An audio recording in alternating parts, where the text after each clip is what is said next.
இன்னைக்கு தமிழ்நாட்டில் எதுக்குங்க ஐயா மக்கள் இன்னைக்கு இவ்வளவு கூட்டமாக தன்னுடைய வேலையெல்லாம் விட்டுவிட்டு வேலையெல்லாம் செய்து முடித்து விட்டு இந்த யாத்திரை எங்கேயெல்லாம் நடக்கிறதோ எல்லா பகுதியிலும் நம்முடைய சகோதர சகோதரிகள், பெரியோர்கள், தாய்மார்கள் இந்த யாத்திரையில் அணிவகுத்து நின்று கொண்டிருக்கின்றார்கள்.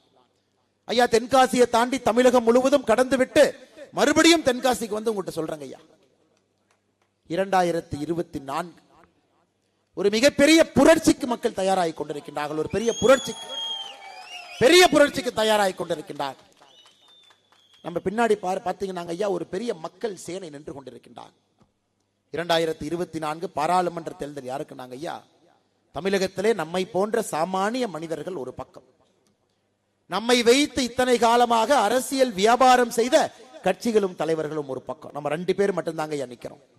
ஒரு பக்கம் சாமானியர்கள், நாம் வாழ்க்கையிலே ஏற்றத்தை பார்க்க வேண்டும் என்று கனவு காண்பவர்கள், நம்முடைய குழந்தைகளுக்கு படிப்புக்கேற்ற வேலை, வேலைக்கேற்ற ஊதியம் நம்முடைய காலத்திலே கிடைக்க வேண்டும் என்று நினைப்பவர்கள், லஞ்சம் இல்லாத ஒரு அரச நம்முடைய சமகாலத்தில் வாழுகின்ற நேரத்தில் பார்க்க வேண்டும் என்கின்ற எதிர்பார்ப்போடு இருக்கக்கூடிய சகோதர சகோதரிகள், நாம் கும்பிடக்கூடிய தெய்வங்களை யாரும் கூட பாரபட்சம் காட்டாம, ஒரு இந்து கோயிலுடைய உண்டியல்ல கை வைக்காம சாமிக்கு மரியாதை கொடுக்கக்கூடிய ஒரு அரசை பார்க்க வேண்டும் என்று நினைக்கக்கூடிய சாமானிய மக்கள் ஐயா, எல்லாவற்றையும் தாண்டி இந்தியா முழுவதும் மோடி ஐயாவுடைய புகழ் பட்டி தொட்டி எல்லாம் பரவி இருக்கு. இந்தியா முழுவதும் ஐயா, எங்கே எல்லாம் பாரதிய ஜனதா கட்சியினுடைய அரசு மத்தியிலும் பாரதிய ஜனதா கட்சியினுடைய அரசு மாநிலத்திலும் இருக்கிறதோ அங்கே எல்லாம் மிகப்பெரிய வளர்ச்சியை பார்த்து கொண்டிருக்கின்றோம்.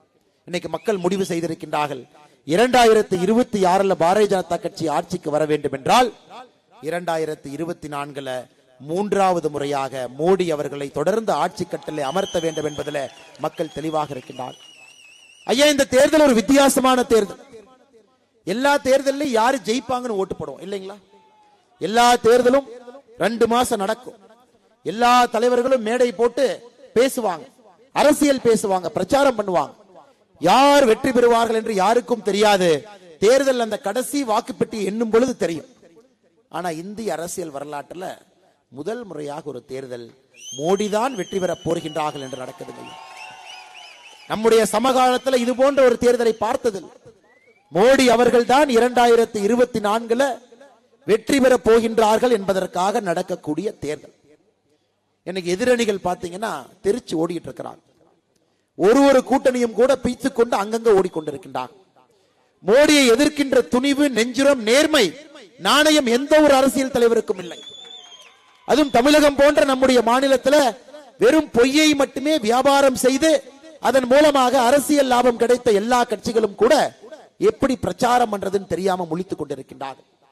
மோடிக்கு எதிராக எந்த ஒரு ஆயுதமும் வேலை செய்யலைங்க. மோடிக்கு எதிராக கத்தி எடுத்து சுத்தி பார்த்துட்டாங்க, அருவாள் எடுத்துட்டு வந்தாங்க, கோடாலி எடுத்துட்டு வந்தாங்க, டிவி சேனல் எடுத்துட்டு வந்து பொய் பேசி பார்த்தாங்க. மோடிக்கு எதிராக எல்லா விதமான பொய்யையும் வீசி பார்த்து விட்டார்கள். ஆனால் 2024 நாம் தெளிவாக இருக்கின்றோம்.